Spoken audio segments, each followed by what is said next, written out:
কি বলবো? এটাকে কিভাবে দেখছেন? ২ মাস হয়েছে আমি যতটুকু জানি। এর মধ্যে আপনি দেখেন আজকে আমি পিঙ্ক কালার শাড়ি পরে আছি।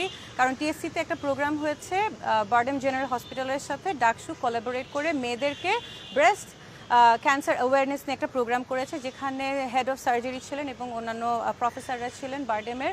ওনারা এসে মেয়েদেরকে ব্রেস্ট ক্যান্সার অ্যাওয়ারনেস তো টক দিয়েছেনই, এবং নেক্সট 10 দিন পর্যন্ত মনে হচ্ছে যে আমি আসলে ডাকসু প্রচারণা করে দিচ্ছি।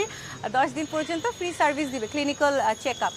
তো তার আপনি যেটা বললেন যে নিরাপদ ক্যাম্পাস বলতে শুধুমাত্র এগুলো এস্টাবলিশমেন্ট না, তাদের খাওয়া, তাদের ভালো থাকা। তো এই যে ভালো থাকাটা আপনি একটা নিদর্শন, এখন আমি নিজেই মাত্র প্রোগ্রামটা থেকে আসলাম।